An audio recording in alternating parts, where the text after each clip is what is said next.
हम लोग इस लेक्चर में लेके हैं क्लास 10 का सामाजिक विज्ञान, जिसको सोशल साइंस कहा जाता है, जिसका आपको टॉप 300 MBA ऑब्जेक्टिव क्वेश्चन लेके आए, जिसका पार्ट 1 ये मैट्रिक एग्जाम, मैट्रिक परीक्षा बिहार बोर्ड के लिए होगा, जिसको सामाजिक विज्ञान सोशल साइंस कहा जाता है। अगर 300 ऑब्जेक्टिव पढ़ लेते हो, एक भी क्वेश्चन बाहर से नहीं आएगा, जिसमें आपको पूरा बुक का सिलेक्टेड क्वेश्चन दिया जाएगा। यह पार्ट 1 होगा। सबसे पहला क्वेश्चन आपको देख सकते हो, ये क्वेश्चन 2012 और 2020 के एग्जाम में पूछा गया, VSCB के यानी कि बिहार बोर्ड के एग्जाम में। क्वेश्चन कहा गया है यहाँ पे 15वीं लोकसभा चुनाव से पूर्व, 15वीं लोकसभा चुनाव से पूर्व लोकसभा में महिलाओं की कितनी भागीदारी थी। महिलाओं की भागीदारी कितनी थी, कितनी परसेंट थी, तो मात्र 10%। यानी कि जो 15वीं लोकसभा का चुनाव हुआ था उससे पहले की बात करें तो मात्र 10% महिला का भागीदार था, यानी कि ऑप्शन ए राइट हो जाता है। नेक्स्ट क्वेश्चन देख लो, यहाँ पे 2 नंबर क्वेश्चन है। यहाँ पे वियतनाम में टोकिन फ्री स्कूल, क्या कहा, टोकिन फ्री स्कूल की स्थापना कब हुई थी। जो वियतनाम में टोकिन फ्री स्कूल जो था उसका स्थापना कब किया गया था, यह क्वेश्चन कहा गया। तो वह स्थापना जो हुआ था 1910 ईस्वी में स्थापना किया गया था। ये क्वेश्चन VSCB के 2015 के एग्जाम में देखने को मिला था। देखो जो भी क्वेश्चन होगा मोस्ट इंपॉर्टेंट क्वेश्चन देंगे। यहाँ पे संसाधन, यहाँ पे देखिए, संसाधन होते नहीं बनते हैं, यह किसका कथन है। संसाधन होते नहीं बनते हैं, ये किसका कथन है, यह क्वेश्चन कहा गया है। इसका करेक्ट ऑप्शन हो जाएगा यहाँ पे जिम्रमैन का, क्या हो जाएगा, जिम्रमैन का कथन है, यानी कि ऑप्शन सी राइट हो जाएगा 3 नंबर क्वेश्चन का। देखिए जो भी क्वेश्चन है इतना इंपॉर्टेंट क्वेश्चन आप जब सोच भी नहीं सकते हैं। यहाँ पे 4 नंबर जो क्वेश्चन है, कोयला किस प्रकार का संसाधन है। जो कोयला है वो किस प्रकार का संसाधन है, वो सबको पता है। क्या कोयला किस प्रकार का संसाधन है, बता सकते हैं। तो कोयला है जैव संसाधन है, अनवीकरणीय संसाधन है, नवीकरणीय संसाधन है। तो कोयला की बात कर ले तो कोयला अनवीकरणीय संसाधन है। कोयला अनवीकरणीय संसाधन इसलिए माना जाता है क्योंकि ये जो इसके लिए है, इसको एक बार जब उपयोग में लाएंगे पुनः इसको उपयोग में नहीं ला सकते हैं, यानी कि अनवीकरणीय संसाधन, यानी कि ऑप्शन ए राइट हो जाता है। ये क्वेश्चन 2020 के एग्जाम में देखने को मिला था। यहाँ पे देख सकते हो क्वेश्चन 5 नंबर जो क्वेश्चन है, निम्नलिखित में कौन लौह युक्त खनिज का उदाहरण है। तो लौह युक्त खनिज का उदाहरण कौन है, तो मैग्नेटाइट। जो यहाँ पे मैग्नीज भी हो सकता है, तो मैग्नीज है जो लौह युक्त खनिज का उदाहरण है। तो यहाँ पर हो जाएगा मैग्नीज, यानी कि ऑप्शन यहाँ पे ए बिल्कुल राइट हो जाएगा 5 का, यहाँ पर हो जाएगा मैग्नीज। ये क्वेश्चन 2021 के एग्जाम में देखने को मिला था। नेक्स्ट क्वेश्चन 6 नंबर क्वेश्चन है, भारतीय संसद में महिलाओं को कितना प्रतिशत आरक्षण, मतलब जो अक्षर होता है आरक्षण देने की यहाँ पे क्या होता है, मांग की गई है। जिससे कि आरक्षण जो होता है उसका, आरक्षण मतलब समझ रहे ना, उसको मतलब हक देना, तो आरक्षण दिया गया है। तो भारतीय संसद में महिलाओं को कितना प्रतिशत आरक्षण दी गई है, तो आरक्षण कितना परसेंट दिया गया है, तो याद रखना 33.5% दिया गया है, यानी कि ऑप्शन यहाँ पे सी राइट हो जाता है। देखिए जो भी क्वेश्चन है मोस्ट इंपॉर्टेंट है, साथ में टेलीग्राम ज्वाइन कर लीजिएगा, चैनल को सब्सक्राइब कर लीजिएगा। 7 नंबर जो क्वेश्चन है, भारतीय संविधान की 8वीं अनुसूची में कितनी भाषाओं को स्थापना किया गया है। देखिए जो भारतीय संविधान है उसकी 8वीं अनुसूचित में कितनी भाषाओं को स्थापना किया, कितनी भाषा दिया गया है, कितनी भाषा की स्थापना दिया गया है। तो कितनी भाषा को दिया गया है, तो इसका करेक्ट ऑप्शन जो हो जाएगा 22 भाषा, लेकिन 22 हो जाएगा। ये क्वेश्चन 2021 के एग्जाम में देखने को मिला था। 8 नंबर जो क्वेश्चन है, हिंद चीन पहुंचने वाला प्रथम व्यापारी कौन था। तो हिंद चीन में पहुंचने वाला प्रथम व्यापारी था यहाँ पे पुर्तगाल, यानी कि ऑप्शन यहाँ पे हो जाएगा पुर्तगाल था, यानी कि ऑप्शन सी राइट हो जाएगा। ये क्वेश्चन 16, 18 और 20 के एग्जाम में पूछा था बिहार बोर्ड के एग्जाम में। 9 नंबर जो क्वेश्चन है, लौह अयस्क है, लौह अयस्क यानी कि लोहा जो अयस्क है, लौह अयस्क कैसा होता है, तो अनवीकरणीय संसाधन होता है, यानी क्या होता है, अनवीकरणीय संसाधन होता है लौह अयस्क, जो कि ऑप्शन यहाँ पे बी राइट हो जाता है। नेक्स्ट क्वेश्चन यहाँ पे 10 नंबर जो क्वेश्चन है, निम्नलिखित, क्या कहा, निम्नलिखित व्यक्तियों में कौन लोकतंत्र में रंग भंग, क्या होता है, रंग भेद में विरोधी नहीं है। समझिए क्वेश्चन कहा, निम्नलिखित व्यक्तियों में कौन जो है लोकतंत्र में रंग भेद के विरोधी नहीं है। रंग भेद की विरोधी कौन नहीं था लोकतंत्र में, यह क्वेश्चन कहा गया है। तो याद रखना इसका क्वेश्चन, यहाँ पे जेड गुड्डी था, वो लोकतंत्र में रंग भंग नहीं करते थे, इनको ऑप्शन सी राइट हो जाएगा। 13 और 17 के एग्जाम में देखने को मिला था। 11 नंबर जो क्वेश्चन है, सौर ऊर्जा निम्नलिखित में से कैसा संसाधन है। जो सौर ऊर्जा है निम्नलिखित में कैसे संसाधन है, वो सबको पता है। यहाँ पे सौर ऊर्जा जो होता है यहाँ पे पुनर्पूर्ति योग्य होता है, पुनः पूर्ति योग्य संसाधन होता है सौर ऊर्जा, यानी कि ऑप्शन यहाँ पे डी बिल्कुल राइट हो जाएगा, पुनः पूर्ति योग्य। ठीक है, पुनः पूर्ति योग्य होता है सौर ऊर्जा, यानी कि पुनः उससे पूर्ति कर सकते हैं। ये क्वेश्चन 14 आप 9 और 19 के एग्जाम में देखने को मिला था। 12 नंबर जो क्वेश्चन है, अंकोर वाट का मंदिर किसने बनाया था? जो अंकोर वाट का मंदिर था वो किसने बनाया था? तो सूर्य वर्मा ने बनाया था, सूर्य वर्मा ने उन्होंने अंकोर वाट का मंदिर बनाया था, यानी कि ऑप्शन यहाँ पे ए राइट हो जाएगा।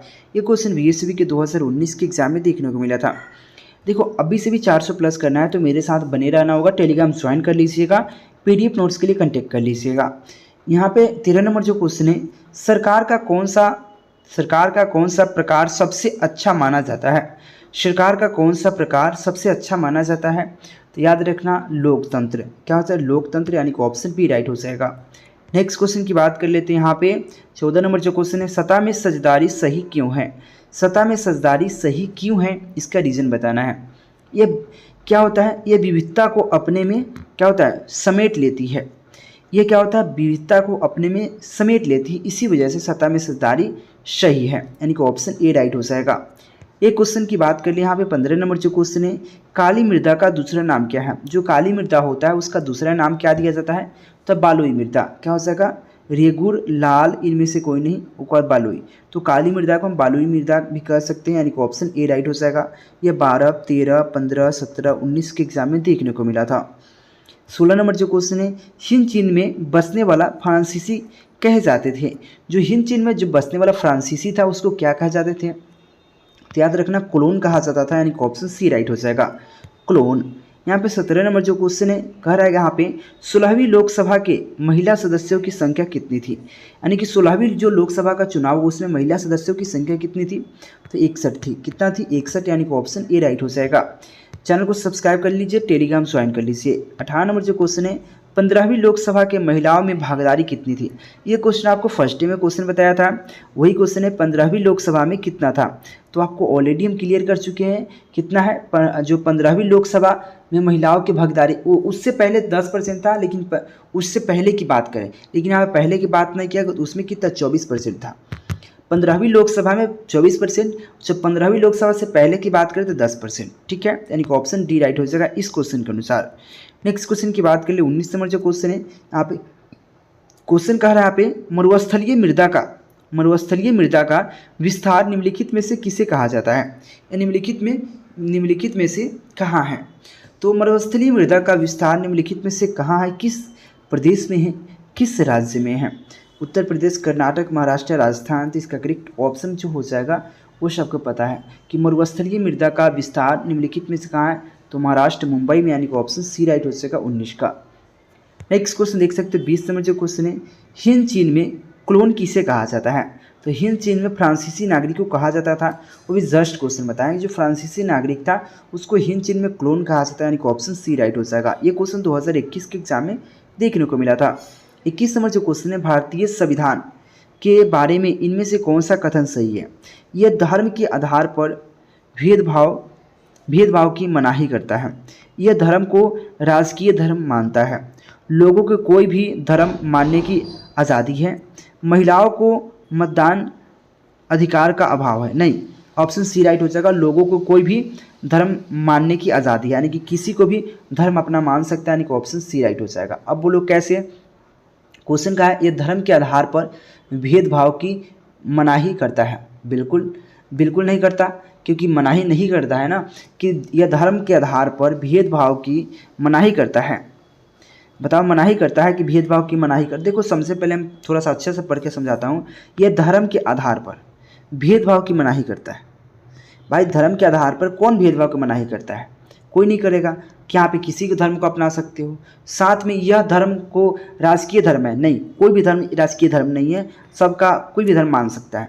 लोगों की कोई भी धर्म मानने की आज़ादी है, कोई भी धर्म मान सकता है, बिल्कुल आज़ादी, इसलिए ऑप्शन सी राइट हो जाएगा। यहाँ पे देख सकते हो, इस क्वेश्चन को देख लो। यहाँ पे 22 नंबर जो क्वेश्चन कह रहा है, यहाँ पे सांप्रदायिक राजनीतिक आधारित होती है। तो राजनीति आधारित होती है। तो यहाँ पे सांप्रदायिक राजनीति आधारित होती है, किस पे आधारित है, ये क्वेश्चन है, जिसका करेक्ट ऑप्शन है सांप्रदायिक के धर्म पे आधारित होती है, अपने धर्म पे आधारित होती है, यानी कि ऑप्शन ए राइट हो जाएगा।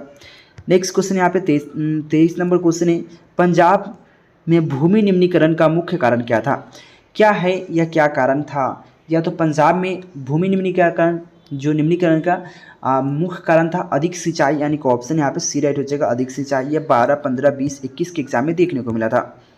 आप ये देख सकते हो क्वेश्चन 24 नंबर से क्वेश्चन है, अंकोर वाट का मंदिर कहाँ स्थित है। ये सबको पता है कि अंकोर वाट का मंदिर कहाँ स्थित है, तो वियतनाम में स्थित है, यानी कि ऑप्शन ए राइट हो जाएगा, वियतनाम। नेक्स्ट क्वेश्चन की बात कर ले, इससे पहले चैनल को सब्सक्राइब कर लो। 25 नंबर जो क्वेश्चन है, क्षेत्रवाद की भावना का एक परिणाम नहीं है, क्षेत्रवाद का भावना का एक परिणाम नहीं है, कौन परिणाम नहीं है, तो क्षेत्रवाद की भावना का एक परिणाम नहीं है, अपने क्षेत्र में लगाओ, अपने क्षेत्र से लगाओ, अपने क्षेत्र से लगाओ परिणाम नहीं है, यानी कि ऑप्शन ए राइट हो जाएगा। नेक्स्ट क्वेश्चन 26 नंबर जो क्वेश्चन है, भारत की वित्तीय राजधानी किस शहर को कहा जाता है, यानी जो भारत की जो पहले की राजधानी थी कहाँ था, ये क्वेश्चन कहा गया है, तो भारत की पहले जो राजधानी थी मुंबई था, यानी कि ऑप्शन ए राइट हो जाएगा। नेक्स्ट क्वेश्चन की बात कर ले, यहाँ पे 27 नंबर जो क्वेश्चन है, भारत में सबसे पहला लौह अयस्क उत्पादक राज्य कौन सा है, यानी कि भारत में सबसे पहले लौह अयस्क उत्पादक राज्य कौन सा है, यह क्वेश्चन कहा गया है। तो इसका करेक्ट ऑप्शन जो हो जाएगा उड़ीसा, यानी कि ऑप्शन यहाँ पे हो जाएगा डी राइट हो जाएगा। ये क्वेश्चन 2021 के एग्जाम में देखने को मिला था। 28 नंबर जो क्वेश्चन है, इनमें से किसको प्राथमिक क्षेत्र कहा जाता है, तो प्राथमिक क्षेत्र किसे कहा जाता है, ये क्वेश्चन पूछो मत कितना बार पूछा गया है। तो प्राथमिक क्षेत्र कृषि क्षेत्र को कहा जाता है, प्राथमिक क्षेत्र, यानी कि ऑप्शन यहाँ पे सी राइट हो जाएगा। 14, 17, 18, 19, 21 के एग्जाम में पूछ रखा है बिहार बोर्ड के, इसलिए इस क्वेश्चन को स्किप मत करो, इस क्वेश्चन को देखने का प्रयास करो, साथ में दोस्तों के पास जरूर शेयर करो। 29 नंबर जो क्वेश्चन है, क्वेश्चन का यहाँ पे सुपानी कृषि किस राज्य में प्रचलित है, जो सुपानी कृषि उस किस राज्य में प्रचलित है, ये क्वेश्चन कहा गया है। तो सबको पता है उत्तराखंड में सुपानी कृषि ज़्यादातर होता है और प्रचलित है, यानी कि ऑप्शन बी राइट हो जाएगा। 16, 18, 21 के एग्जाम में देखने को मिला था। नेक्स्ट क्वेश्चन यहाँ पे देख सकते हो 30 नंबर जो क्वेश्चन है अनामी दल का संस्थापक कौन था, अनामी दल का जो संस्थापक कौन था, ये क्वेश्चन कहा गया है। तो अनामी दल का जो संस्थापक था यहाँ पे जुनयून था, क्या था यहाँ पे जुनयून था, यानी कि ऑप्शन बी राइट हो जाएगा। और ये क्वेश्चन मोस्ट इंपॉर्टेंट क्वेश्चन है, जो भी क्वेश्चन था यहाँ पे याद रखना, टोटल क्वेश्चन आपको 300 दिया जाएगा, जिसका पार्ट 1 है, याद रखना इस बात को। तो वीडियो क्लास तक देखना, चैनल को सब्सक्राइब करना, बेल आइकन